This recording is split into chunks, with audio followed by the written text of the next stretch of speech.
Start. Record. Boom.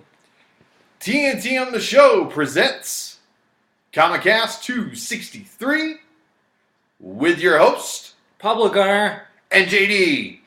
And we are here to talk about comics for the week of December the 7th, 2016. Man, this year's flying by.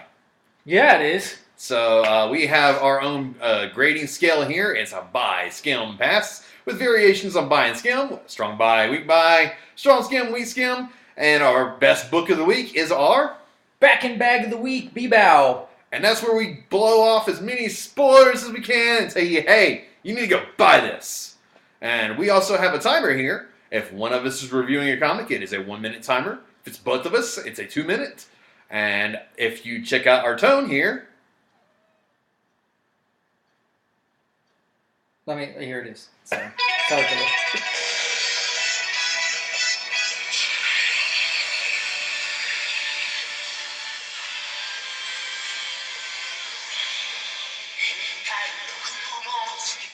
That's it. if you check out our tone there and shoot us a message and let us know what tone this is, we may give you something for that. Very specific. Be very specific. I'll hook you up with a free digital comic, which Media Glitch actually, they called the Sonic one. No reply yet though, because I was like, hey, where do you want me to send the comic? No reply. Yeah. So Joel, you need to get a hold of us. That's kind of how that works. So let's get started about comics. Probably at the end of this, we'll probably do a nice little rant about what we think of this new Spider-Man trailer and some other Spider-Man things that we want to talk about, but that'll be at the end. So let's jump right in. We're going to hit Nova number 1. Did you read Nova? Heck yeah. Okay, cool. It was real good, and I was impressed. Jeff Loveness and Ramon Perez are the writers. Ramon Perez is the artist. The color artist is Ian Herring and Albert Deschense. Yeah, he's the letterer. All right. So we have Richard Rider. Rider. Yeah, we haven't seen him in ages. Did they explain why he's been missing? Well, he was in the Cancerverse, stuck in that Cancerverse. Now he's back. I don't know. I think it had something to do with Alex, or isn't that his name? Jamie Alexander or whatever. This other Nova, him bringing him out somehow, because he talked to him in the helmet. In the helmet, yeah. And so I don't know, somehow that brought him I don't know. back to reality. This is my jumping on point for Nova. So we have Richard Rider, who is one of my favorite Novas because I'm a '90s kid. I read these comics in the '90s. He was part of the secret. He looks cool. His the outfit's New Warriors. pretty neat. That's what he was. He was the New Warriors. But yeah, we just kind of have an introduction of him, and then we have Sam Alexander going through and kind of messing around with the ego of the living planet. Yes, yeah. And I feel like they're purposely going to probably start putting him in more ego, since he's supposed to be Guardians, in Guardians. Yeah. So, but yeah, that was pretty neat. That was pretty interesting. That was pretty cool. It looks freaking amazing. The art is just mind-blowingly great. It's stunning. The colors are just so powerful. But especially in space, and then it goes more normal. Yeah, I like the whole Peter Parker type thing where he's, he does the whole in your class in your underwear type thing. I like how this felt more Hispanic than it ever has. Oh yeah, his mom is fully, I think, so it only makes sense that pretty much half the things he says are. You know what I mean? But yeah, it gets a little cartoony and stuff. But yeah, it's him just being a kid. Cartoony in the style of the Ultimate Spider-Man cartoon. But we're having a combination of both, which is adult Nova and kid Nova. And then Richard kind of goes out and wants to find who brought him back. He looks so cool in this. And the classic one. Yes, it looks so cool. Isn't that the Nova Prime suit more or less? I don't know. The shoulder. But yeah, it looks so freaking cool. It was a great book. It was. It looks phenomenal. I think it's better than it ever has been before. And this is a number 1, so this is supposed to say, "Hey, come by me and start reading." Yes, and it does just definitely. And I like how there's 2. Even though the main focus, I feel like most of the focus is still on Sam. Yes, it's we're getting some Dick Ryder in there, and so that's cool to see too. So now that's not just It's not for not the just kiddos anymore. yeah. You know? It's not like tricks. Yeah. It's not just for kids. It's for the adults too. Yeah, exactly. So Let's hold on. Let's do this like we did the other week. What do you think I'm gonna give it? I say strong buy because it's a strong number one. It hooks you. It hooks you, and like I said, for different kinds of readers too. I think you're gonna make it a contender as well. Absolutely, Because I'm gonna make it a contender. for sure. So both of us, strong buy and contender. Yes. All right. Here's a digital code if you want to check it out for yourself. 560 O for Omar, M for Muggle, 4 Z for Zarbon, L for Logan, I for Inca, N for Nova, Q for Quill, and 6. Groovy, groovy. Now you have Cyborg. I did not catch this one. What number is it? It's number 6, Cyborg number 6. We have John Semper Jr. as the writer. Then we have Conrad and Nunez. Will Conrad is artist, and then Ivan Nunez is colors. And the art looks so amazing in this book. It's consistent. It's everything that was wrong with the last issue was fixed in this. So it's consistent art. It looks amazing. It's really interesting. It's really cool. So now we have this female cyborg, and Cyborg is teaching this female cyborg how to be cyborg and use her powers, control her powers, stuff like that. Turns out she's really nice. To look at. No, She's quite attractive. So, but anyways, they have a thing. They have stuff in common. So things go there, real quick. Two robots connecting. So all that talk nerdy to me, you put that USB drive into her. Into her serial port. Yes. So I don't know though. He's more like an external hard drive, but I'm assuming. But anyways, they need the right drivers to communicate together. Yeah. So anyways, this one was so good, really interesting. Oh man, it's this is so awesome. I hope they really keep this artist, and I'm really loving this new arc. It's super interesting and really awesome. I think you will give it also a strong buy. I don't think it's a contender, but a strong buy. No, it absolutely is a contender. Oh. But still, it looks amazing, and I love it.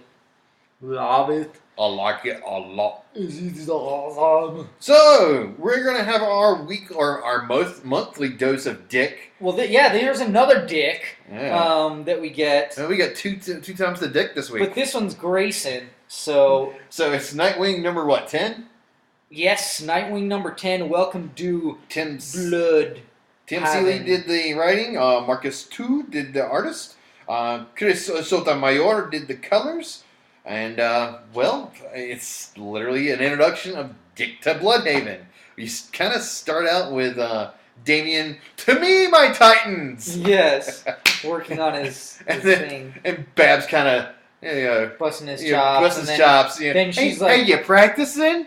Yeah, and she's like, oh yeah, where's Dick and stuff, and he's like, well, Dick told me this, so if you're wondering why, this is why. Yeah, because you were kind of being a bitch over this time. That's kind of what he says. That's what he says. It's not really. And then we get Bruce, and he's brooding as well, And then we just jump off into Bloodhaven. I mean, yeah, it's Dick just being Dick for getting a job interview. He just wants to be Dick. He just wants to be like, hey, I need to remember what Dick is about and what Dick likes and what Dick gets into, and all these different, Dick activities. And he has a nice place for all the space for his Dicktivities. So. But of course he gets bored after a while, so he's like, I guess I'll go do some superheroing. It's in the neighborhood. Yeah. There's a lot of noise going on here. And it's not Gorilla Grodd, but I'm not sure if it is Gorilla God, because he does call him Grodd at one point in time. But he's like, hey, it's not me. I didn't do this. I didn't do this thing they're accusing me of. And he's like, hold on, wait a minute, what? And they still card him off anyway. But yeah, I like it because he's like, I'm here because this place is pretty clear, black and white. You know, like you have the good part of town, you have the bad part of town, and I'm gonna help clean out the bad, and that's it. Like, there's a lot of gray area in my life lately, and I want it to be plain and simple. So it looks phenomenal all the way through, and I like it. And then we get the Defacer at the end, which I guess is a classic Nightwing villain, I guess, because I've never heard of her. Really? But then again, I'm not a big Nightwing comic book reader. I mean, I've kind of read it here and there. Yeah. So I think you, of course, are going to give it a strong buy contender. I mean, it's just Dick. I mean, it was a pretty good issue. I want to say that you gave it a strong buy. I gave it a strong buy. Okay, cool. You're right. I gave it a strong buy because, well, it's actually a really good issue. I mean, it is really slow there because you see Dick Grayson himself kind of going through and getting his life settled, kind of setting up shop to prepare for normal life within Bloodhaven, to where you can fit in the community. But come on, Dick Grayson from Gotham and Nightwing from Gotham kind of appearing in the same day. Somebody's going to make the connection. Yeah, probably. I mean, so I have to, I love it. I love it when it's slow with Dick, though. I love taking it slow with Dick, and building up to that climax slowly, and taking my time with Dick. So that's why you like to enjoy your Dick. Exactly. All right, we have Dr. Aphra #1, which is written by Kieron Gillen. Kev Walker was the artist. Antonio Fabella is the colorist. And this kind of focuses on the character of Dr. Aphra from the Star Wars comic book series. She was in both. She started in Darth Vader, but she wasn't both. Yeah. So, she is continuing her story with the two killer droids. What's 21B and 000? Or BT and 000. Yeah. And then the Wookiee that's like Chrysantan, I think. Yeah, whatever. And wow, pretty good. Pretty good book in my opinion. It looks amazing. The art is really awesome. There's this person getting this artifact, and I thought it was her, but it wasn't her. Huh? I just think the droids, man. Yeah, the droids are really cool. I like them. They're funny. They're interesting. It's cool to have an evil version of 3PO, like a psychotic version of 3PO. Yes. And same thing, like an evil version of R2. But yeah, like I like this how Aphra isn't necessarily evil. Like what on that scale of like the where they're like lawful, whatever, chaotic, evil. Like chaotic what would you say she is? I would. Like chaotic neutral? Yeah, that's where I would put her, around chaotic neutral. Yeah. Because she's really unpredictable. Yeah, she is. But she's always out for herself, and yeah. In the end, yeah. As opposed to good or evil. Uh-huh. And we kind of see the 000 kind of go and murk somebody. It was pretty interesting. Right. And then there's a second story.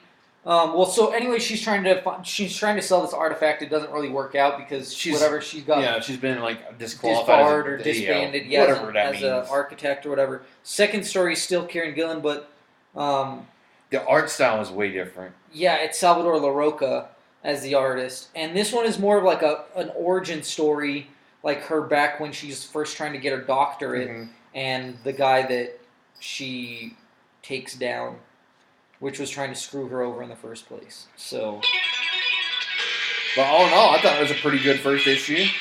I could have used, just a single story as opposed to the dual story thing, but it was welcome. Yeah, because it was pretty thick. It was $5, so I would have been fine as keeping it separate. But we'll see how this plays out. I don't know if they're going to continue if it's going to continue this way, because I'm assuming that it's a limited series, but it doesn't say that. No, it doesn't say it's a limited series even on my information.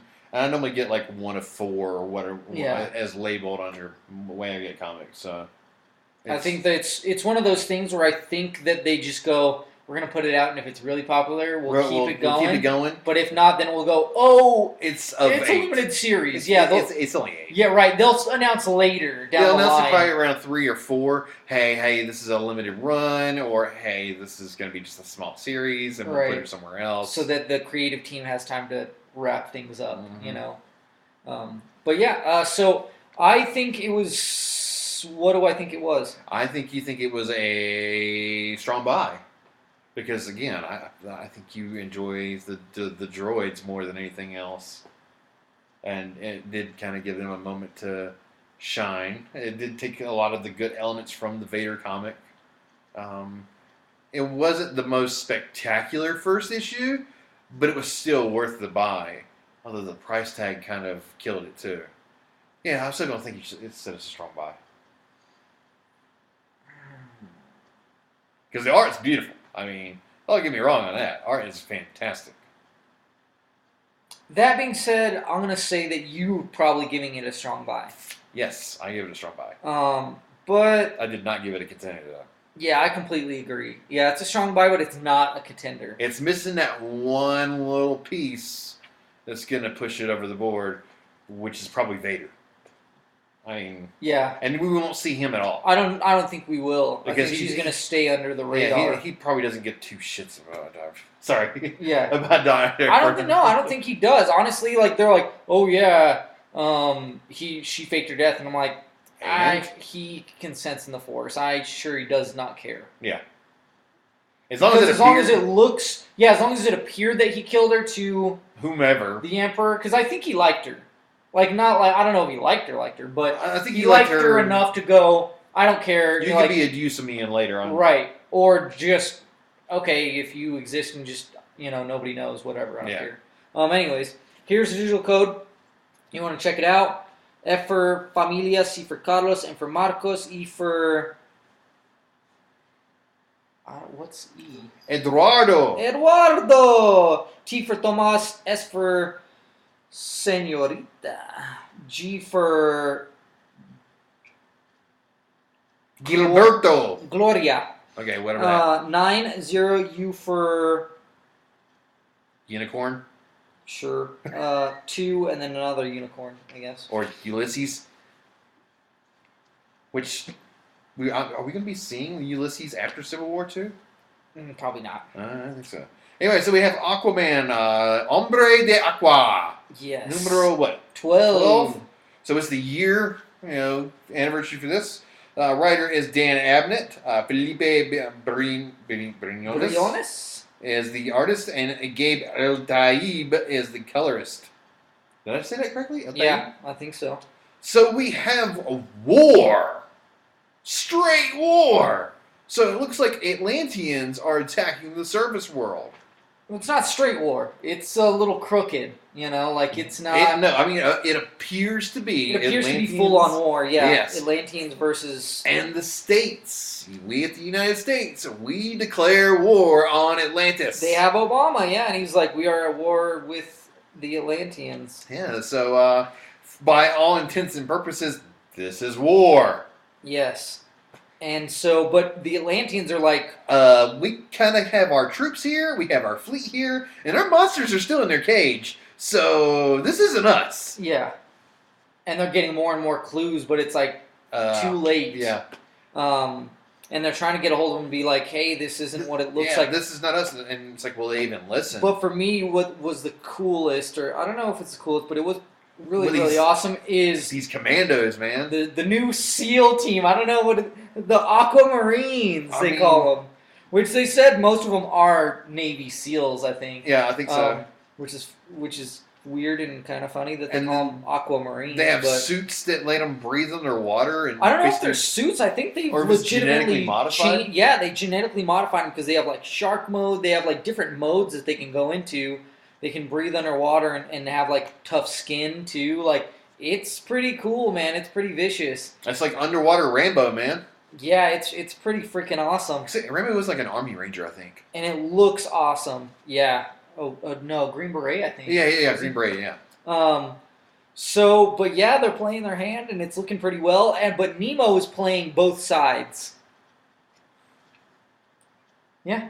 Yes. Yes. Nemo is playing both sides. Nemo is playing both sides, and then One League Under the Sea next. Yes. That looks cool, which shows up at the end. Yes, it does.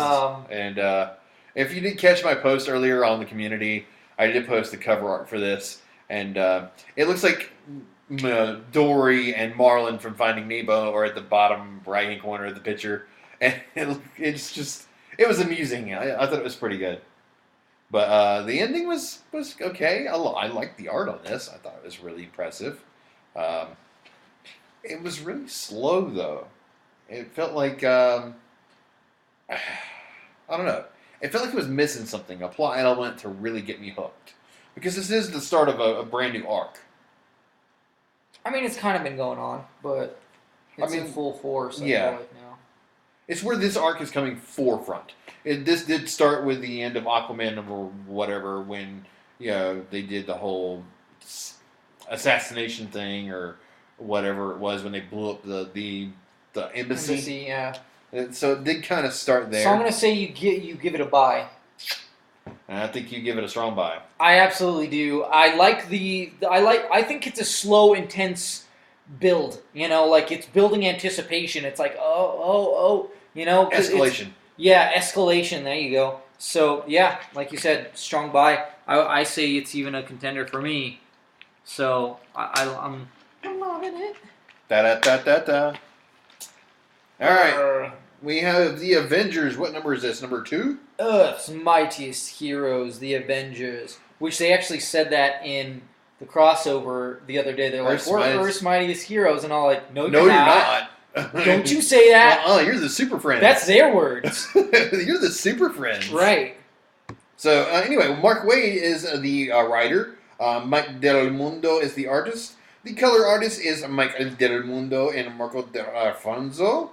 And Corey Petit did the lettering. And, of course, Alex Ross rocked out this cover, and it is so awesome.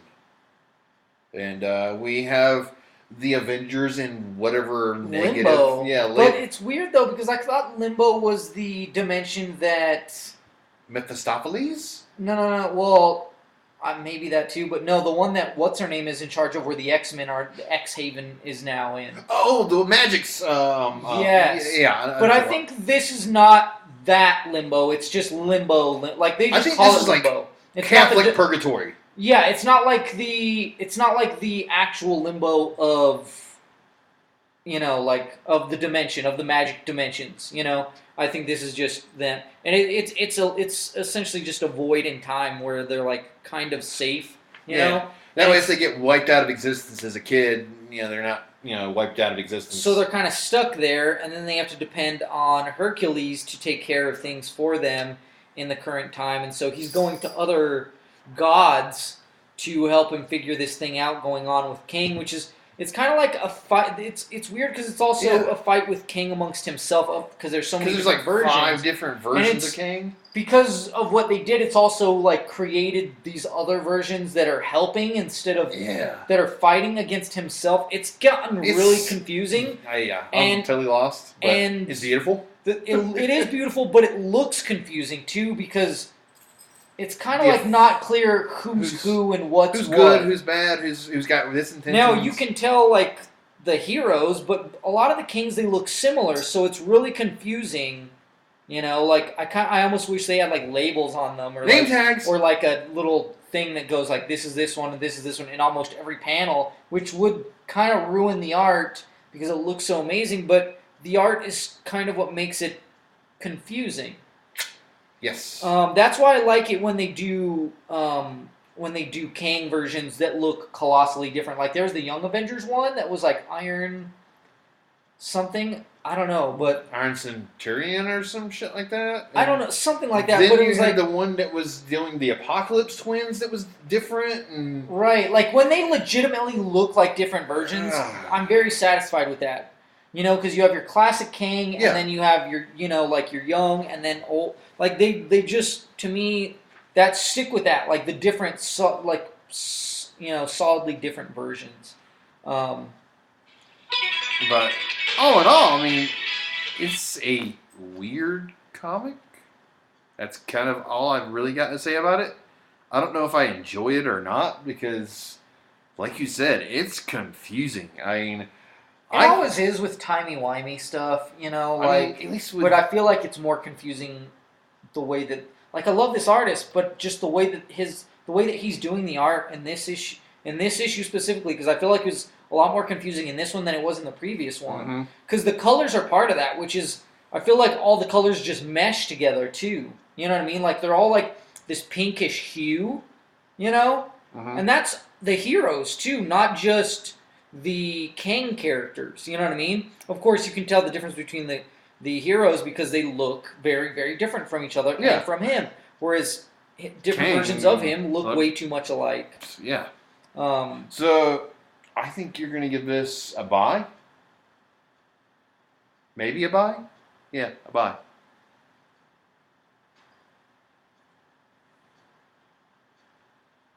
What's the verdict, my friend? For you, Yes. I want to say that you give it a strong buy, but not a contender. I actually give it a weak buy. I don't like the art style. I don't like the story direction. I really don't like the way this comic's going. I'll give it a couple of more issues, but to get out of this arc because I enjoy the team. Yes. And I love the dynamic of the team, but this storyline is not for me. I'm on the same boat, man. I think it's a weak buy because, like, I don't know. There's a certain kind of confusion that I can deal with, which we'll talk about later. This is the kind of confusion that I can't deal with, which is it's more visually confusing. You know, I mean, the writing is confused. I mean, it's confusing because it's time travel stuff, but the visuals make it more confusing.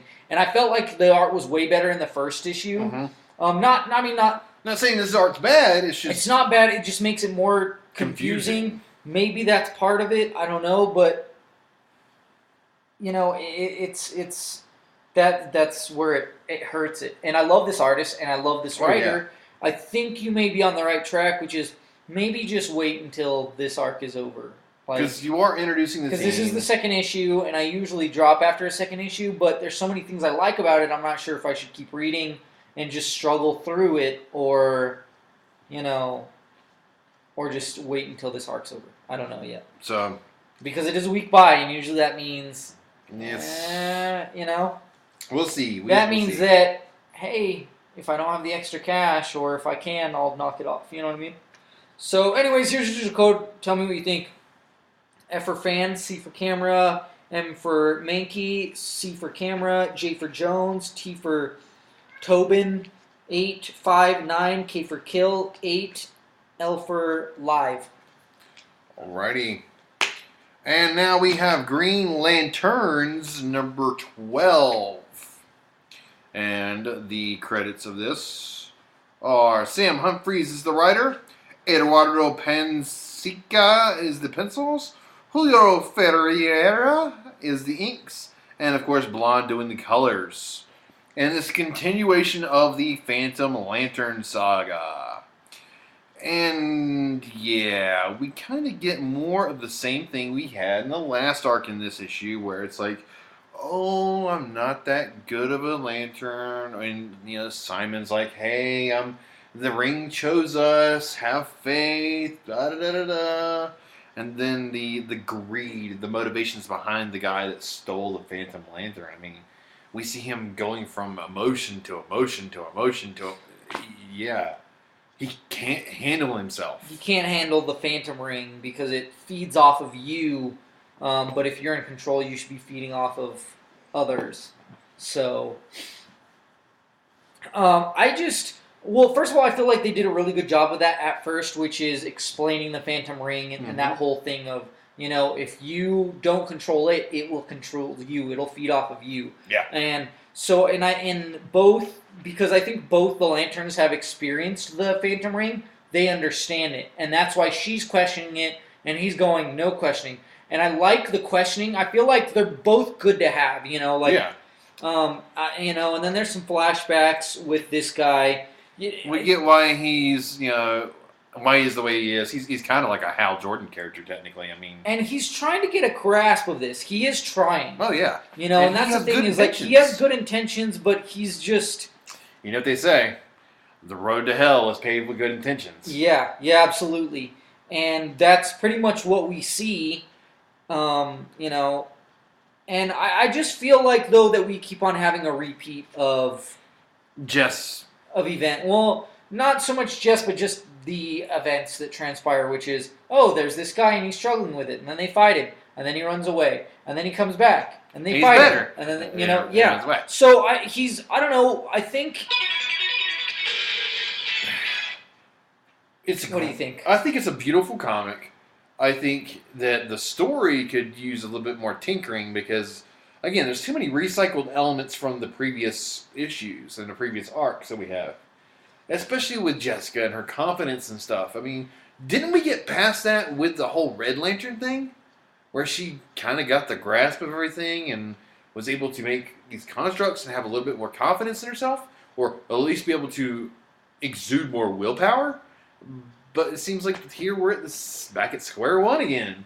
I don't know. Back in the day, just because I had success with one lady, didn't mean I was more confident the next time with a different lady. I can see your analogy there. Yeah. So I can totally understand. It might be a case by case, situation by situation type thing. But it's high time we get past the timid Jessica Cruz. And I do feel like what they're facing is not as hardcore as what they started with, which was like the Hell Seed or whatever, the Rage, The Hell Tower? Which I don't even know if I thought that was not concluded. They just left it or something. They were like, okay, well, this didn't work out totally, but we got something else out of it. We're going to go away and come back is what happened. Yeah. So, but anyways, so I think maybe you're right. It's kind of like, well, I did pretty good with this really hot chick. This girl's not as hot, I think I should be okay, You know what I mean? Like, so maybe she should have a bit of... I think she is a little bit better than she was at first. Oh, yeah. Because she was really, really annoying. She was really bad. It was almost unbearable, which I think that's something that was wrong with the first arc, is that it dragged on, and I think this is starting to do that, but we'll see how the next issue plays out. If they, I don't expect it to be concluded, but... I kind of want to see improvements from him too, which is he getting a better grasp of these powers or is he just going to continue to flop back and forth? Letting them control him. And is he going to be the Rainbow Lantern? I mean, or so. I thought that was Kyle Rayner, but anyways, I don't know. I don't know, but anyways, you know what I mean. Like, so yeah. And he's going to give it a strong buy, and you're going to give it a buy. You got it. Correct. These are correct. Because, I just don't think that this book is good this month. I think that Hal Jordan and the Green Lanterns, which I think comes out, next week? Is going to be a better issue than this. So, and you know what that means? That means it's time for a commercial break. Yes, time to talk about Twin Suns comics and games or gaming?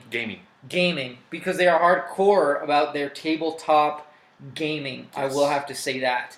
So they have that's why they're open almost for most of the week. They're open until 12 from I think 11 to 12 at night. They are open just because it's so packed with the tabletop gaming, the card gaming. They have Magic tournaments every Friday Night Magic, and they have Hero Clicks. My wife went and she was like, I heard these guys talking about Hero Clicks and all these different packs being out. It was just funny. I love hearing stuff from her, because she's an outsider, I mean, she likes anime and she's hardcore into Disney, so she's a nerd in that way. Yeah. But not, these things are kind of alien to her, and it's just funny, hearing her explain them. But, but they also have, the Yu-Gi-Oh! They're hardcore. The Yu-Gi-Oh! They did Pokemon release on Black Friday. Yeah, all kinds of stuff, and then of course, I was there on Black Friday. They have such cool statues. I just want them all. They just look so amazing. There's so many good ones. Darkseid, they have a nice Superman, set of Funkos Thanos. there too. There's a beautiful Spider-Gwen over there. It's $75. It's Is it the one where she's on the gorgeous. wall? No, Okay. no. I can't remember where I saw that one at. But yeah, there's so many, and it's just so superb. And then, of course, the graphic novels. They're like wall of graphic novels, and then they were getting rid of all these classic comics too. Yeah, well, yeah, and then they have classic comics and They had the new ones, of course. and then they got these bundles of these classic comics, like for like $6. They're like a big bundle of like, I don't know, 6 to 8 comics. That's how I pretty much got my Age of Apocalypse set complete now. So just because of them, I think I'm missing like 2, and that's like Alpha and Omega. Oh, okay. Which I'll eventually find them, but yeah, Twin Suns. So yeah, check them out. Follow them on Facebook. And subscribe to them. They give 15% off if you subscribe and fill out the booklet and stuff like that. And yeah, like I said, if you're all about gaming, you're probably already there. Yeah, you're already in the know. You're probably there right now. Sweating it out. Playing some Magic. Yeah, throwing down. Which that's how the guys are too. They're hardcore about that stuff. Like that's the thing is if you go at night, they're usually playing too. Yeah. But anyways, yeah. So check them out. They are located near Coors and Montano. By that Wex. There you go. There you have it. So it's tough to find parking lot when that Wex is open. Parking spots when that Wex is open. But as soon as that Wex closes, yeah, then it's full of tabletop people, gamers. Yeah. So all right, cool. Time to get back to some comics. We got some Thor. The Unworthy Thor. Unworthy one. Number 2. So we have Odin's son is his name. And Odin's last son. time we left off with Odin's son, he had spoken with Beta Ray Bill. Yes. And this book right here is written by Jason Aaron and Oliver Copiel. Sure. Copiel is the artist. And Matthew Wilson is the color artist.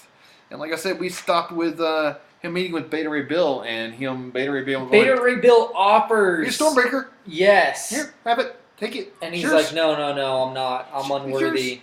So they don't really show as to whether or not he is worthy of it. No. I don't think he is. He may or may not be.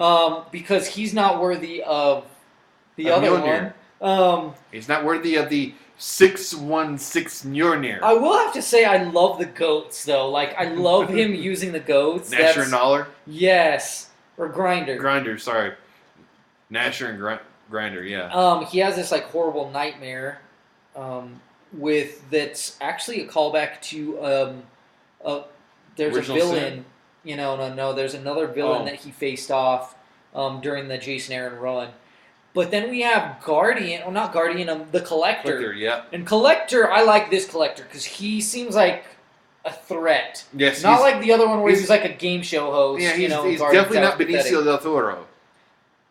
Well, he could be. He could be, yeah.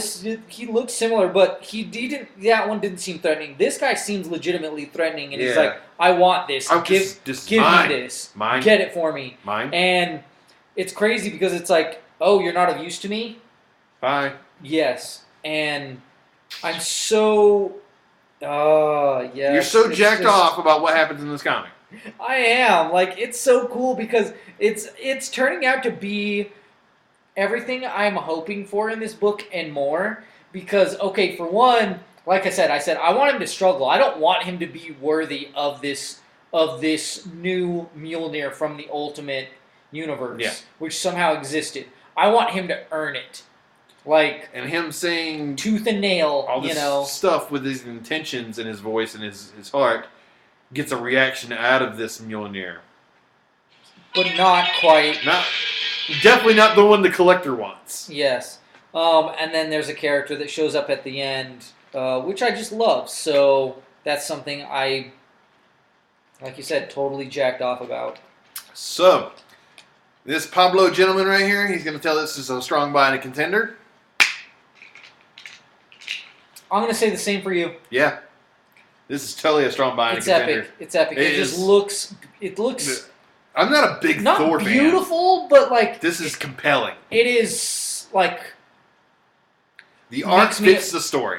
I'm just awestruck when I look at it. I'm just like, oh my gosh, this looks so cool. And I love this like tattered, more rough around the edges Thor with his arm Oh yeah. cut off. It's like an obsidian arm that he has now, whatever or the something. cyborg type thing is, or It looks Uru so metal, or cool. whatever. See, why didn't he get the Uru metal in his arm, and his arm be the new freaking Thor hammer, man? That would be so sick. Oh, you know, like Thunder Punch He-Man or something like that. But So Mark Wade, if you're listening to this, we enjoy your writing. We enjoy your stuff. Keep it up. Keep it up. Jason Aaron, who writes this as well. Oh, is it? Oh, it's Jason Aaron. I thought it was Wade. Oh, that was the last book. No, Wade does the Avengers. Oh, that's right. Okay, yeah, okay. So Jason Aaron, sorry, you know, Mark Wade, you're doing pretty good too, but you know, Jason Aaron. Yeah. So, anyways, here's a digital code if you want to check it out for yourself. F for Familia, Z for Zorro, M for Marcos, D for Diego, E for Encino, Q for Quaalude, I don't know, 7, X for Javier, that's Xavier, H for Hector, it's a double Hector. It's a double Hector. 2 Hectors, 2, and then A for Alamos. You know, you rarely use the actual phonetic alphabet that you use in the Navy, man. I've noticed that. You rarely use that phonetic alphabet. Rarely? Yeah. You got the nightmares from it? It was a long time ago. Okay, so we have the Arrow de Verde, Green Arrow, number what, 12? I love it! Yes! Green Arrow number 12. Okay, it's written by Benjamin Percy. Otto Schmidt did the art and color. And Nate Picos? Of Blambot? What's Blambot? I don't know. Moving on. Anyway. Otto Schmidt is a phenomenal artist. I love this art. It's really cool. This is great. It feels like this comic is taking cues from the Arrow series of this season. Kind of, yeah. I also, it just like how new the news is and how social media is and everything like that with like, they're like, oh yeah, well, this is what different people think of Green Arrow and, you know, opinion and then he's like living in the woods. He has his own treehouse. Yeah. It's so cool and oh my god. Black Canary is so hot. This was a great book. I mean, you really don't even need to say too much about it. It literally is a big PR thing. It flips back and forth between what is actually going on with the Green Arrow and then what the media thinks about the Green Arrow. And then somebody's going behind the scenes trying to destroy what people think of the Green Arrow by killing people using green arrows. Sound kind of familiar? Probably should, because it's been done in the TV show. It's been done in the show. I feel like they try it almost every season. At least once a season, more or less. At least once a season, yeah. Oh, we're going to frame this guy. He's going to go down for the Green Arrow Clan. Yeah, what is it? The League of Assassins did it. What's his name did it? Merlin. Merlin did it. Now we have somebody else right now, Prometheus. Which, anyways, that's another discussion. And then he tries to get help from this one guy, and he's like, all right, I don't care if you help me or not. Like, this guy's going to screw you over, and if you don't screw him over before he screws you over, you're going to be screwed. That's on you. Yeah. So, yeah. But they talk about it, which is the worst thing you can do to Green Arrow is take away the only thing he has from him, and that's his reputation as a hero. Green Arrow.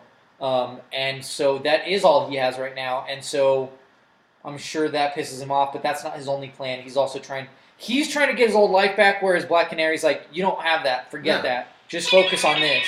So I'm kind of glad that he is trying to do both, because it's one of those things where it's like, hey, you can still live in the treehouse and be, and try to get your company away from the evil dude. Like, that's the point of it, though, is get it away from the evil dude. Not necessarily, I want my company back, but get it away from the evil dude. And I think that should be the focus more, like, from him, you know what I mean? Like, that should be his point rather than, I want to get my company back. No, I just want to get it out of the hands of an evil guy. Yeah. The evil guy is the one that's ruining both reputations at this point, Queen Industries and Green Arrow. So, strong by contender for this gentleman right here? Yes, absolutely. And I want to say you give it a strong buy. Strong buy, no contender. Okay. All right. Awesome. Cool. Champions. Numero 3. This would be Mark Wade. This one Again, is Mark Waid. doing the Or is it writing. Jason Aaron? No. Mark Waid doing the writing. Humberto Ramos is the penciler. Victor Olazaba, is that his name? He's Olazaba is getting the better. ink. He's getting better. And Edgar Delgado is the colorist. Delgaduck on the tweets. No, I'm serious. Delgaduck? Yeah. Is that his Twitter handle? Yeah, that's his Twitter handle. Nice. Anyway, so we kind of have where we left off here. A nice spread of the totally awesome Hulk kind of making out with Viv. But both of them are like, yeah, didn't really get anything out of that. Maybe Yeah. I should try it with somebody else. And then all the guys looked at Look Miss at the Marvel. Kamala. Yeah, she's like, maybe I should try it with a different gender. And they all look over to Kamala and they're She's like, I ain't doing that. She's like, nope. That ain't happening. Sorry, guys, but I'm not about to put on a show for you. Yeah. I love it. I love Miss Marvel. I love this team because they have qualms with each other. Like, Amadeus has issues with Psyche. But Psyche is like, everyone's like, Psyche has experience. Yeah, but they're like, but this is young Psyche, so he Yeah. doesn't have that much experience. And then they're like, he still has a lot more experience than a lot of us. But, I don't know, I still like Miss Marvel as it, but it kind of depends on the situation too.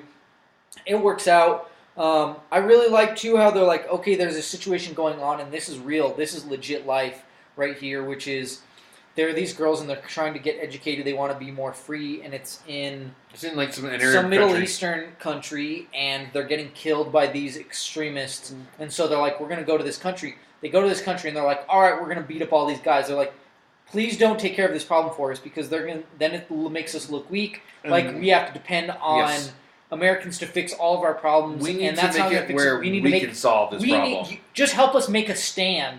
And so they work out a plan with them.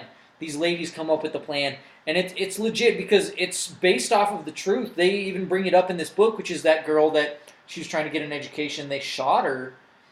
She ended up surviving, but now she's like a huge advocate for women in the Middle East getting an education and everything like that. It's a beautiful story, and not just the real story, but this one is as well. And I love how they're changing the world for the better and doing it differently. They're not doing it the Avengers way, which is, let's just roll in, we're going to wreck stuff, and then maybe we'll help you, maybe we won't, but we're going to do We're whatever going to do what we we want anyway, as opposed to actually as working make with the progress people and helping, and solve the problem as opposed to band-aid it. So, solid issue. They do depend on a leader, though. They choose a leader. Yeah. They choose, but it's not one of them, which is, it just turns out to be a joke. But anyways, it was... It was a pretty good book. I just think it's kind of weird that, I don't know, Amadeus, as well as his Hulk, kind of looks like old and wrinkly in the face. I don't know if that's just me, but besides that, like, there's no qualms. It is so solid, so different, and I really like that. It's a new age of new heroes, and strong buy contender for this gentleman. You as well? Yes. Because I know you love it. Because it's going to be high up there for you. This is actually one of the best books I've read since I've started doing this Comicast with you. I'm very impressed with the Champions. I did not expect it to go so well at the start. But, wow. This is one of those books that I can almost count on every issue so far and say, hey, I'm actually going to get a good read. It's going to be visually stunning, and the story is going to be compelling. Right? The art fits it so well. Oh, yeah. Like, this artist, I don't think he works for everything, but he's killing it on this book. Strong buy and contender, and here's the digital code if you want to check it out.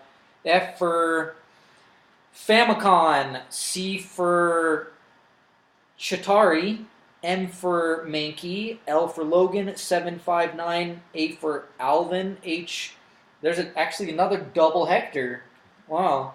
And then F for Frank, and then 2. All right, we have Hombre de Guano, number 12. Actually, I looked it up, and it's just Bate. That's it. No. It's just... I'm going to call this one Hombre de Guano. I like that better. Because it just feels good. It's number 12. It is I Am Suicide Part 4. Batman number 12, in case you're confused. Tom King is the writer. Michael Janin is the pencils. And Michael Hanin and Hugo Petras did the inks. And Jun Chung did the colors, which is not too much in this book. Yeah, it's mostly darks, but it is there. It's definitely there. Yeah, there's a lot of yellows in this. This art is almost all spreads. This art flows. This art does most of the storytelling. Yes, there is narrative, there is narration. dialogue, but it's just Batman. Some pages there's not that much. Some pages there's more. It's really interesting. It is Batman. It's mostly a visual storytelling of Batman wrecking these guys. Just wrecking these dudes straight up, all the way to Bane. Yeah, Bane, Catwoman, and the guy that Psycho Pirate or whatever. Psycho Clown or Pirate or whatever. I don't know.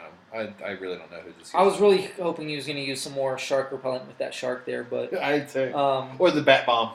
Yeah. So yeah, it's also this thing that's going on. The dialogue is mostly about Batman and Catwoman, I want to say, about how just like he's dealt with her and how they each deal with their craziness, because he says like, I have not dealt with this. I understand that I am a little unhinged, and that's why I dress up as a bat, and that's why I do this, and that's why I do that. Mm-hmm. Now, this book is not at all what I expected. It looks beautiful. Oh, yeah. It is absolutely stunning all the way through. You could literally skip all the words and just read the pictures? Essentially, I mean, literally, the pictures do the storytelling. The pictures. Exactly. The pictures do the storytelling. I'm still thinking that this is Batman. Batman's one of his many backup plans, even though it doesn't look like it necessarily at the end. Yeah. And we'll see how it plays out. I'm interested to see more. I'm interested to see where it goes.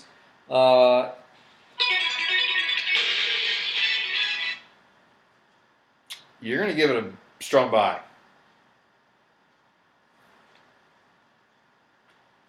And you're going to give it a buy? Yep. It's a buy for me. As much as I love the art here, and I love the way it looks, I just don't like this way of storytelling. It's just not for me. I mean, if I'm going to go through a picture book, I'm going to get me a pop-up book. Sorry. That's kind of the way I feel about it. I mean, if I were to take these pictures here that are drawn in the comic and take out the white lines that kind of separate things, and of course the text, I would totally get a room just splattered with images from this comic. It is gorgeous. It's well drawn, well done. But this way of storytelling, I don't like it. I prefer a good classic style, much like the Champions that we just read and reviewed, and that would have done it for me. But this one, it's just not for me. Okay. Good book, yeah, but not for me. It's different. I love like Claremont stuff where it's wordy as hell. Oh yeah. But I'm impressed when I think this may not be a Transformers book, but I think there's more than meets the eye. Which I think this is probably one of those books that if you reread it, there's more to it there, which I might do. But it looks absolutely stunning, and that's the thing, is the art is absolutely killer and gorgeous and just freaking phenomenal. So I know that I'm hoping that there's more too. So yeah, strong buy and contender for me. Ooh. And now you're riding solo. Solo. I thought I missed this one, but I didn't. Here it is. It's Han Solo. Number 5. Okay. Marjorie Liu is the writer. Mark Brooks is the artist. Sonia Obach as colors. And this is the conclusion to this run, which is they are on this run. It's a race, and the Empire shows up, and they're just they're trying to take out all these fighters, and like most of them are like, oh, we're just gonna stop. Something crazy, like some space creatures show up and kind of help them, and Han Solo has the chance to win this thing. And there's one of the aliens, one of the one of the contestants is like, "Oh, this, my family came up with this, and there's this gateway that you have to go through to win." And he's like, "There's no more of my race." Han Solo takes a chance, lets this guy win. When he goes through the portal, he comes back, and he just has an army of his race show up, and they help him. So his instincts, serve him well, as they usually do. And they also find out who the mole is and who actually has this list. More. So, yeah, it looks so stunning. This space stuff is just mind-blowingly great. Really interesting, really cool, really awesome, really great ending. I don't feel like... I don't know. I don't know. It was weird how it just felt like it was building up to something, and then it just kind of... I don't know if fizzled out is the word, or what, but it just kind of didn't... I don't know, it just didn't meet my expectations or what. I don't know what it was, but it just didn't feel like it lived up to what it was building up to. You know what I mean? Like, it was pretty epic, but It set the bar high and didn't meet the bar. But it wasn't, like, bad, though. That's the thing, is it wasn't... I don't know, it's hard to explain. How about you guys explain it to us? Tell me what you think, if you agree, or what is missing in this. About it.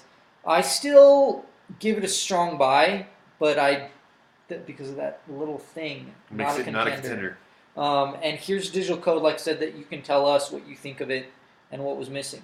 F for Familia, C for Carlos, M for Marcos, T for Tomas, X for Javier, J for Jorge, or Juan, and then D for Diego, T for Tomas, N for Novela, F for Franco, R for Rigoberto, and 6. Next up, we have Superman number 12. Peter J. Tomasi and Patrick Gleason did the story. Doug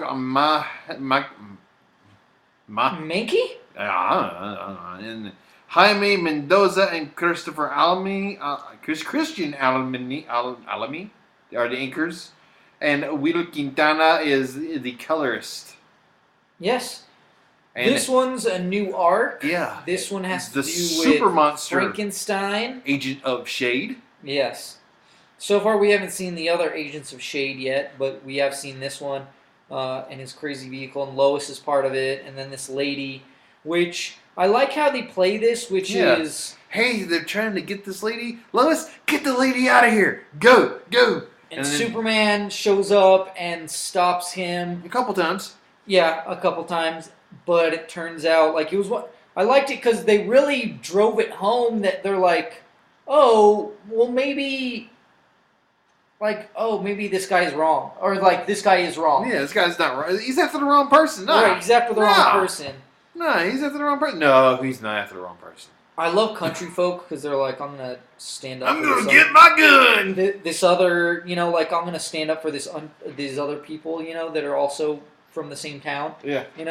I like that. The community is strong with them. Yes, the force is strong with them. And so, yeah, it's doesn't end the way you expect, though. Definitely not. I'm not really too knowledgeable about Frankenstein and Agent of Shade, but this looks pretty cool. I enjoyed this issue. I thought it was a good read. Yeah, the whole time I was like, I feel like I'm missing something. Well, not that, just like I was like, what happened to where this book was going with, which was Superman and Clark Kent dual people. That's what it was going towards. Yeah. The mystery of what the heck happened with Lois Lane and Superwoman, because we still got to come back to that eventually. Yeah. And it's got to be addressed in here because old Lois is taking new Lois's life. And then the Doomsday stuff. The Dinosaur Allen. There's no mention of Jonathan Kent in this. Yeah. Or excuse me, Jonathan White, whatever the hell his name is now. Yeah, it's confusing. And then, it feels like this is kind of, hey, look over here until the beginning of the year when we get what you really want back into the mix. But it's going to be at least a 2-issue thing, at least. But like you said, despite the fact that I was like, this seems like a distraction, by the end I was like, now I'm interested in this distraction. Like, I'm down for another issue with this character, or these characters, because the revelation was like, hey, that's a surprise, I didn't because expect you that had me one. pretty convinced that wasn't the case, So that being the case, Strong by, no contender. yeah, same here. Yeah. Strong by, no contender. And then you have the Lunar Knight. Yes, Moon Knight number 9. You riding solo on this one, buddy? Writer is Jeff Lemire, artist Greg Smallwood, Wilfredo Torres, Francesco Francavilla, and James Sicko. Color artist Jordi Belair, Michael Garland, Francesco Francavilla, and James Sicko. And do we still have the whole schizophrenic type storyline going on here? Well, we have all the different ones meeting with one. Finally! And he's confronting them, and he's kind of going, hey guys, this is why you're not real, and this is why you're not real, and this is why... But I need help from all of you, and I need you to all come back inside and put you away because I need to deal with this type of thing. And so the art still does change. Obviously, you heard all the artists. So yes, it does change.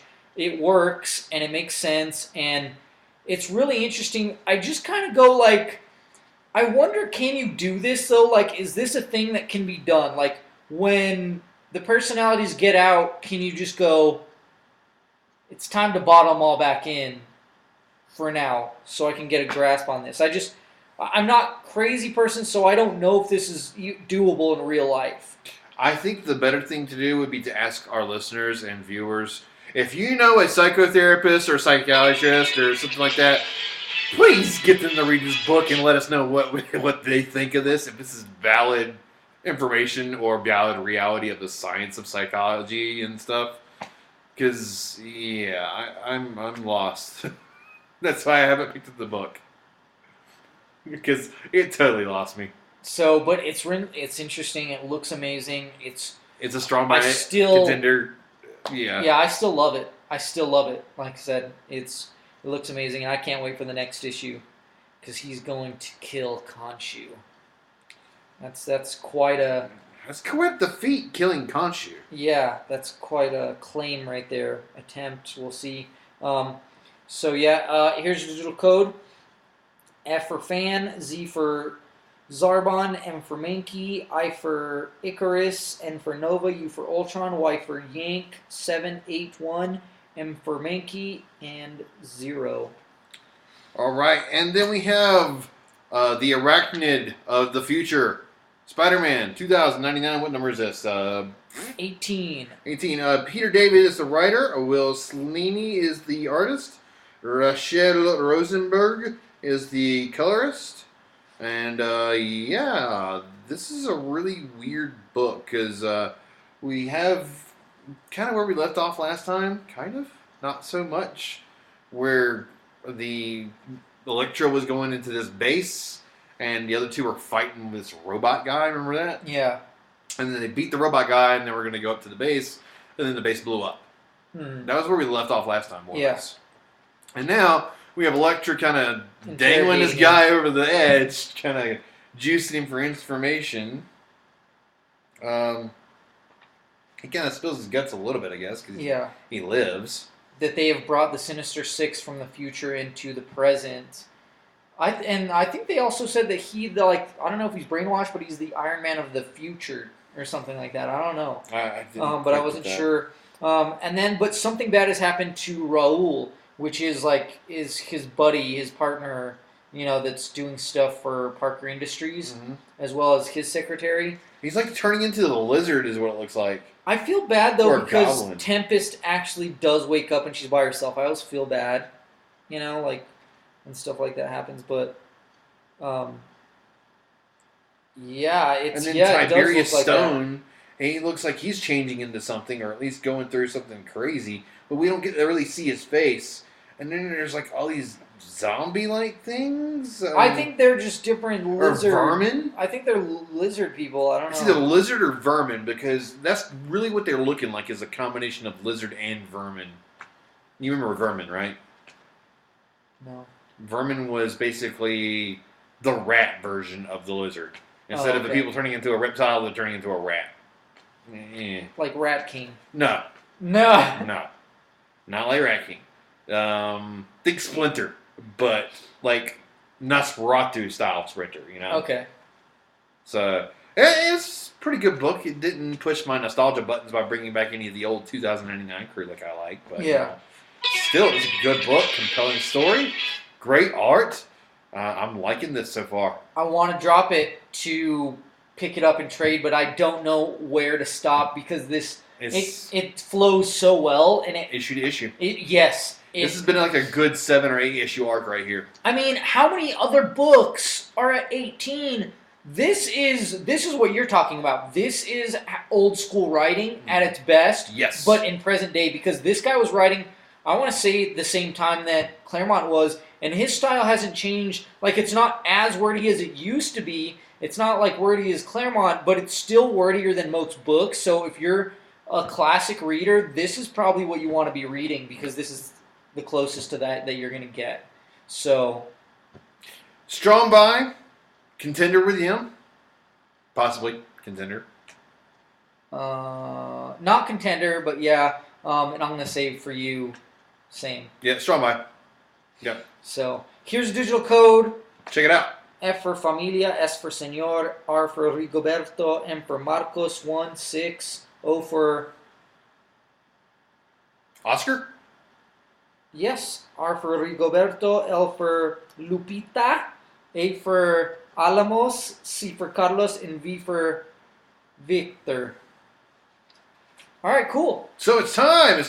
There was one more book that I read, and that was the Clone Conspiracy number 3. I'm going to flat out skip that because, well, they pulled their trump card and brought back my entire favorite character from 90s Spider-Man lore, who's been dead since Brand New Day and before Brand New Day, and they kind of wiped him out of existence, and we really haven't seen him since the whole Raptor thing back in before, well before Secret Wars.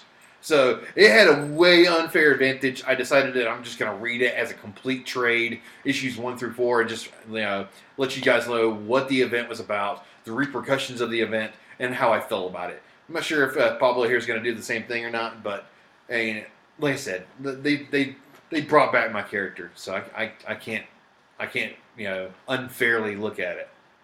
So yeah. But it's time for our back and bags of the week. Yes, indeed it is. My runner-up would be Nova number 1. Great book, great art. I love the introduction of the entire storyline of what's going on. It's a good number 1.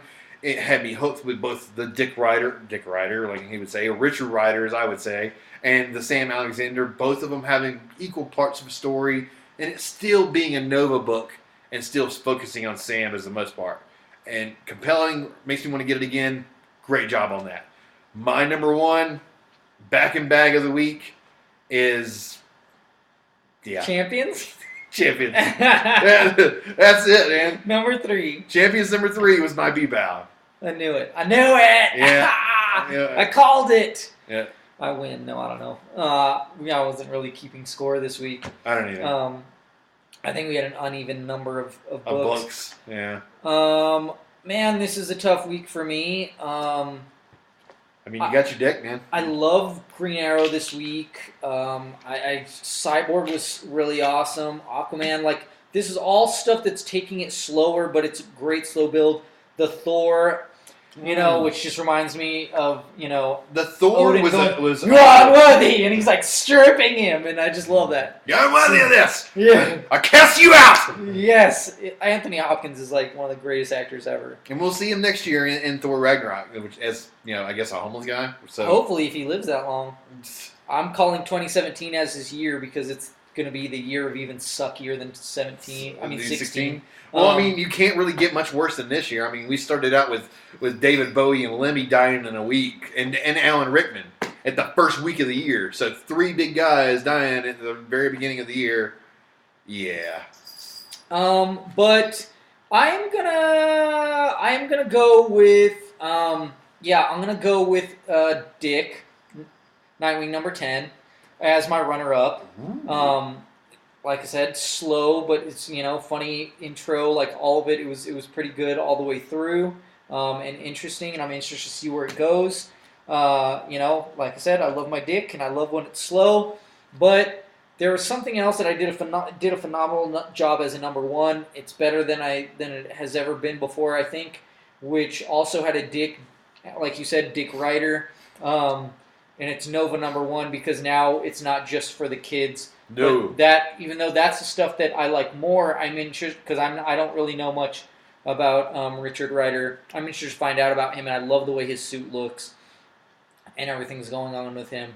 I also think it's funny because it's one of those things where it's like, oh, this person's dead, and then dead. Then and when they write them back in, they're just like, why are they back? And then I feel like they rarely ever get to how or why they're back. They just go, it's kind of one of those things of, they are. It just happened.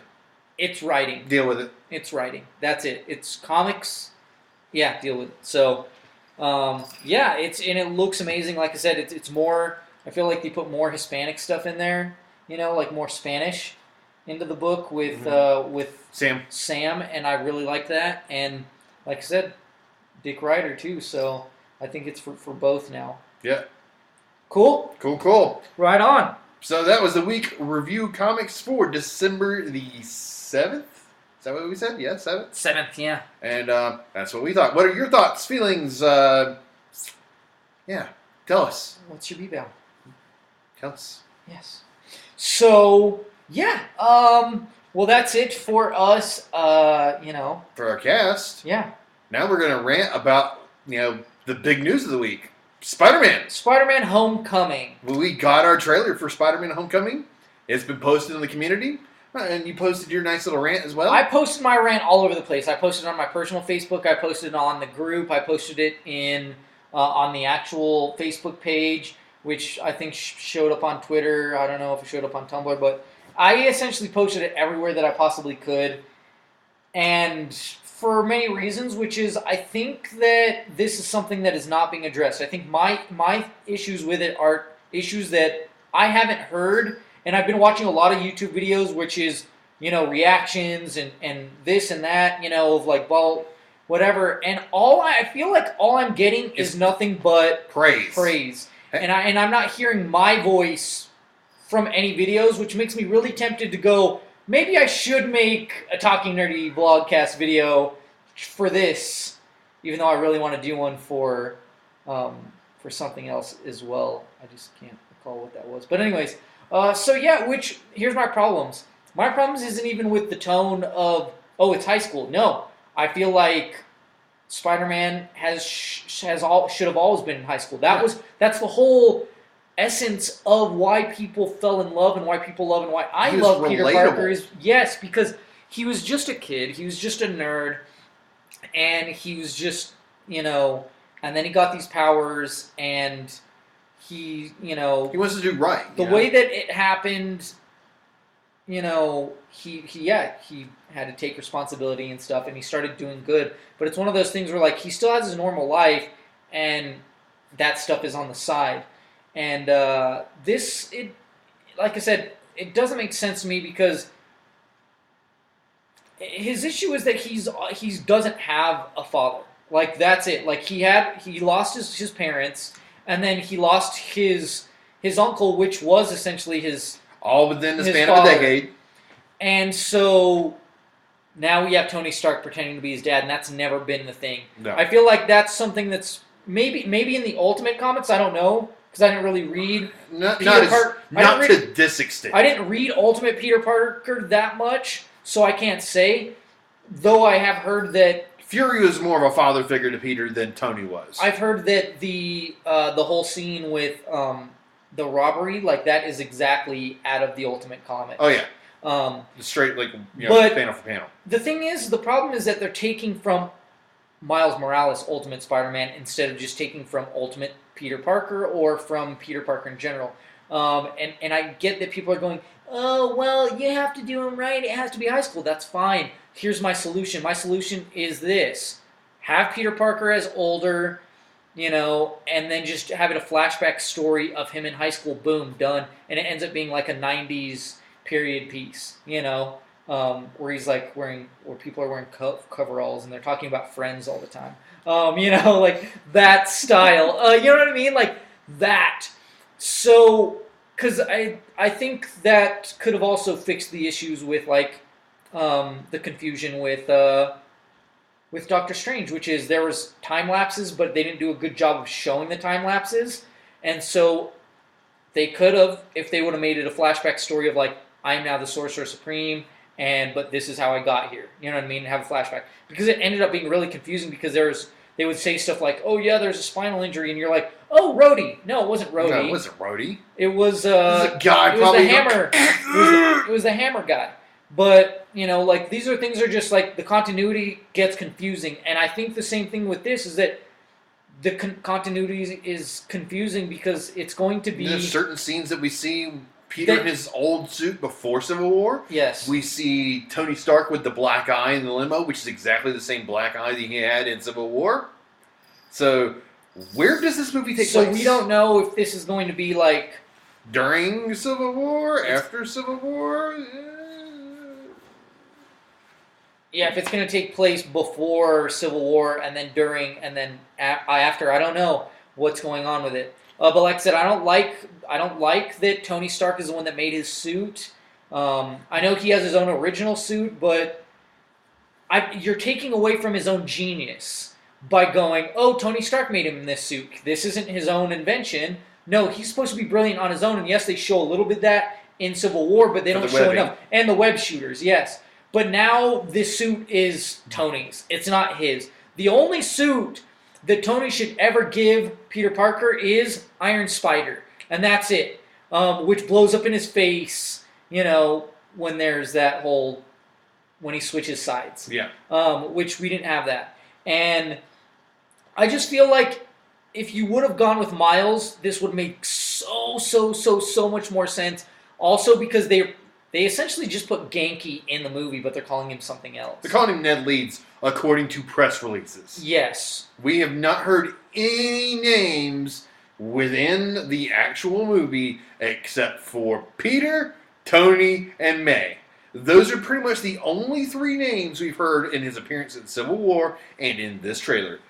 That's it. What irritates me is that Marvel is so afraid of going near anything that Spider-Man movies have already done. Like, they don't want to do Harry Osborn, which is actually his friend.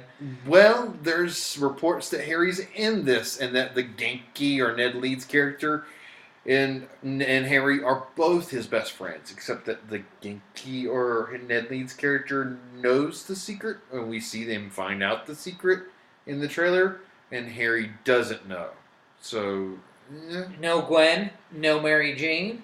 There's supposed to be a Liz Allen and a Michelle. No other villains that we've seen before. Well, we've seen, I guess, Herman Schultz or Shocker in this movie. Uh-huh. We see the Vulture, which is, different. I mean, those are two characters we haven't come across yet.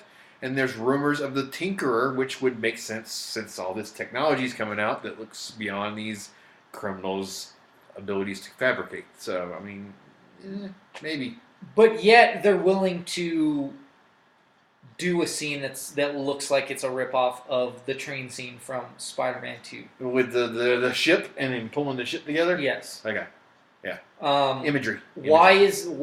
And I get that's kind of a Spider-Man thing, so you can't it's hard to stay away from. Well, it's also doing the whole, remember it was a classic comic way back in the day. I think Romita did the art for it, where he's like all trapped under this girder the entire time. But that's what I want to see. That's what I want to see. And he's about to die, and then all of a sudden he just kind of gets all this strength out of nowhere and gets the girder off of him. And that's what I want to see, because I want to see that. I want to see that movie. I want to see that arc, which is, I think it was May was dying, and he had a serum. Dr. Octopus was the master planner at the time. Yes. And it was the Master Planner series. And that's what it was, is he had to... I want to say it was the beginning of the Sinister Six, too. He had to dig deep and go, I have to do this, and that's what he did. He just, it was one of those moments where he goes, he thought of May and, like, his whole life, if he lost her. I mean, he's already lost so much. Yeah. And that's why I would love to see an older Peter Parker that's downtrodden, gone, hear all these horrible events that happened to me, even if they're, like, You know what I mean? And I'd rather see that instead of, because you could do it. You could do it with an actor. Like, for me, example, without a mustache, different hairstyle, I look really young. I look like I'm in my teens. He's a baby. But you put a mustache on me and some stubble or whatever, and different hair, He looks and closer to his age. and I look closer to my age. So it can be done with an actor. You know, you can, because it's not like Peter Parker when he, before his powers and after his powers, was colossally different. It's not like he got super swole. This isn't Captain America. This isn't Steve Rogers to Captain America. It's not that big of a transformation. That's my biggest frustration. It could be done, but instead what you're going is you're making Miles Parker instead of making Peter Parker, or you're making Miles Morales.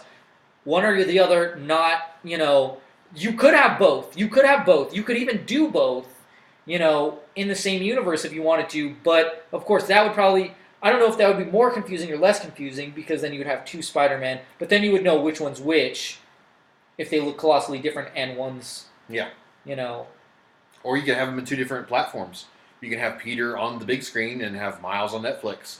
I think that Peter would be better as more of, and I don't think this would work. I don't think this would work because only Sony owns it, but I think that it would work better with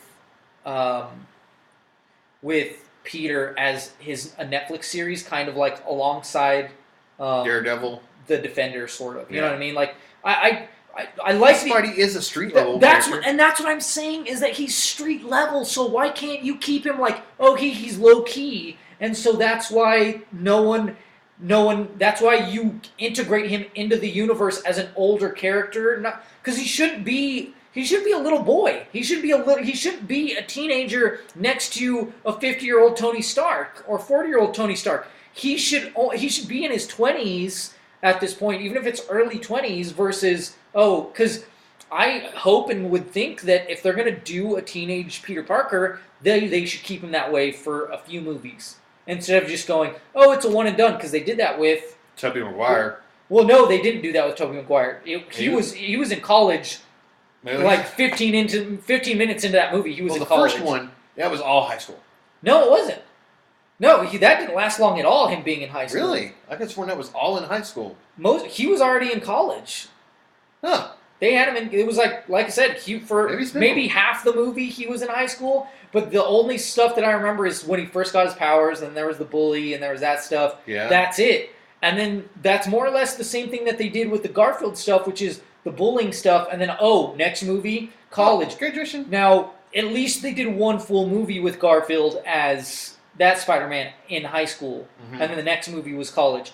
Whereas this one, I hope they keep it in high school almost the entire time if they're going to do that. But like I said, my biggest problem is not that it's high school, and it's not that, there are these things. Because they're like, Liz Allen is his love interest. Liz Allen is a real character. And Liz Allen was never his love interest. Actually, I heard that she was at the very beginning before he had this little crush on him, and she had this little crush on him, but they never kind of met up, and they never did anything, because she ended up going and marrying Harry and making babies with him. I mean, personally, I'm game to see what's going to happen, and I'm willing to let Marvel and Disney do their thing with this character and make it a little different. However, what I would like to see is in future, I would like to see Spider-Man be a part of the Infinity War conflict. Because, he's a big name. Who wouldn't want Spider-Man on Infinity War? While in space, he gets his black suit as, repair for whatever he's currently wearing. Yeah. And takes it back. And then the sequel to Spider-Man Homecoming, which was officially announced, yesterday or today? For July of 2019? Was it? Yes, officially announced.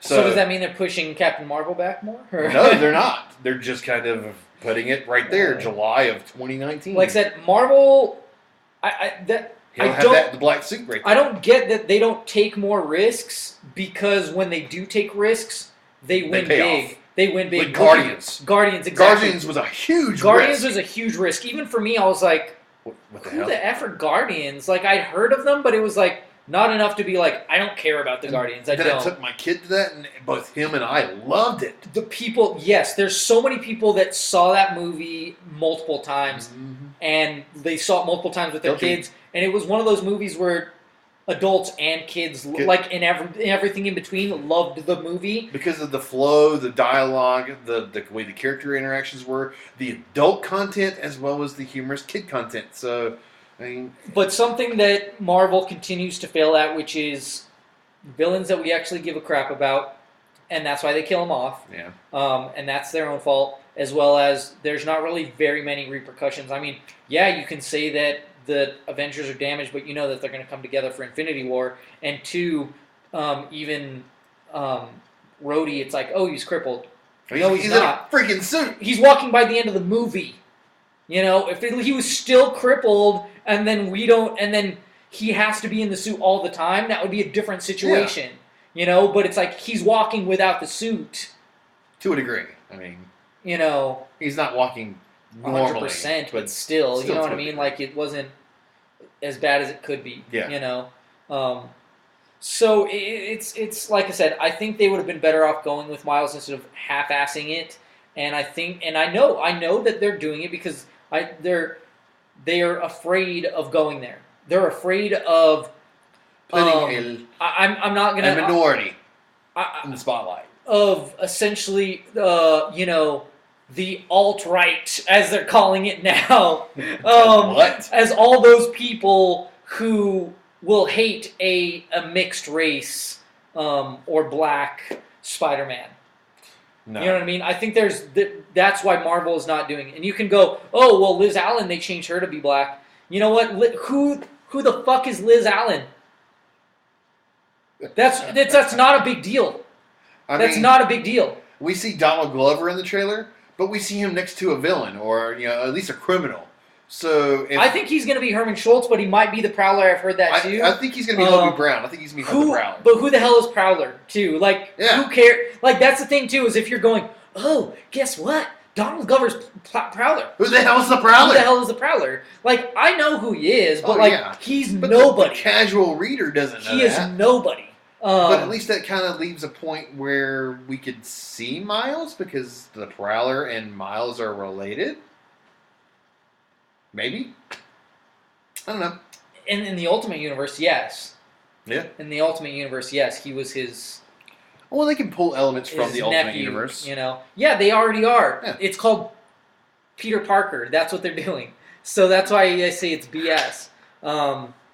And that's the thing is Marvel. Their movies are very indicative of what their movies are going to be. Mm-hmm. The trailers are if you really... if you look at Ultron, you could personally, you can literally see the entire plot line. I could tell that movie was not going to be as good as the others. Like, you know, you could watch the trailers and go, this is what the movie's about. Whereas versus if you watch Suicide Squad and then you go watch Suicide Squad and you go, wait, I thought this was a Joker movie. Marvel doesn't do that. No. Marvel goes, this is what our movie is about. Is what you get. Yes, because there's no director's cut. If you've noticed, which I was hoping there would be, but there wasn't, there was no director's cut of Ultron. Or Civil War. And I was hoping for a director's cut of Ultron because if anything needed it, it was that movie. Yeah. To go, there needs to be more Ultron. There needs to be an age, not just, wait, was that a day? Was that even a full day of Ultron? I don't know. But anyways. I think it was actually a week. It was maybe like a week, but yeah. Let's call it Week of Ultron. Yeah, a week. It's like Shark Week, but with Ultrons. Yeah. Lots of bug-looking robots. With ant heads. So yeah, like I said, am I still gonna see it? Yes, probably. I will see it. I don't know if I'll see it opening night because it's one of those things where I just like, I don't know if I care that much. I might take my kids to opening weekend, but that would be about it. It might be one of those things where I wait for reviews and go, let's see what they say. I don't want spoiler alert reviews, but I want like spoiler free and be like, okay, should I check this out? Should I check this out? What kind of person is going to like it? What kind of person is not going to like it? You know, and it's why is there no female character led Marvel movie yet? Because they're afraid. That is it in its essence. They are afraid. It's their fear. It's like I said. It's that same thing as, you know, they're afraid of all the misogynists out there. The people that are, oh yeah, this movie's not going to work. Why is there not a Black Widow movie out? For real, I'd totally go see a Black Widow movie. because like the first 5 minutes of Civil War, or like the first part of, section of Civil War is just Black Widow kicking ass, and I'm like, I would watch a whole movie of this without a doubt. And even if you're too afraid to do that, pair her up with Hawkeye. Yeah. I mean, if you're too, you know what I mean? It's very obvious. So, but like I said, that's it. Like I said, I might do a video for it. I'm not sure yet. We'll see. But I will say this: make sure that you keep an eye out for our YouTube stuff, because there is an interview that I did with Maddie Cosplay, and there will be more filtering out as time goes on. I will get all the content out there, and there's some ConjuCon stuff too. On our Facebook, follow the Facebook group.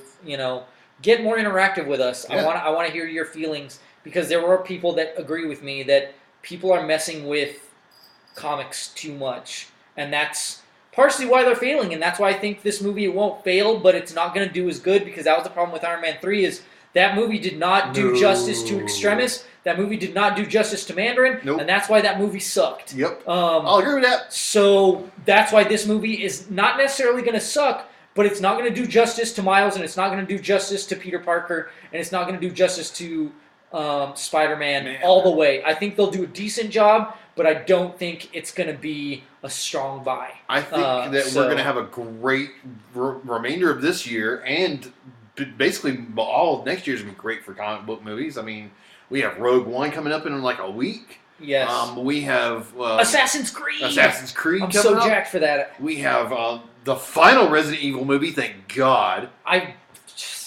going to watch it because I like Mila. I like her action. I like her too. She's a great artist. Musically, she's a good actress. I like her. I'll give her the benefit of the doubt. It may be crap writing, but I don't know. What else do we have? We have Logan coming out next year. We have Underworld Blood Wars. We have Guardians of the Galaxy. We have Spider-Man. We have Thor. Guardians just looks even funnier. We have and I don't care. Wonder Woman, actually, and again, I'll give it a Woman. shot. Yeah, I think Wonder Woman's gonna destroy. I think that's gonna be. I think it's gonna be better than Batman Superman. I think that's gonna be the chink in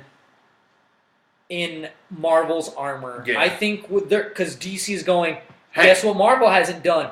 We're gonna do it, because everything that they've tried to do so far that is a ripoff of Marvel, they failed at. Mm-hmm. But if they do their own thing, which I think is going to be Wonder Woman, I think everyone's gonna go, yo, Marvel, where's your Black Widow? Where's your Black Widow? Where's your Captain Marvel? Yeah. Why do you keep on pushing it back? What's going on? She's gonna be in the Avengers movie, but she won't have her own movie before. You did Jessica Jones, but you can have a young Miles Parker, but you can't have you can't have Carol Danvers. What up? We did it before you do. You know what I mean? So that's, like I said, keep an eye out for all our stuff. TNTM the show, and keep your eyes hungry for comics.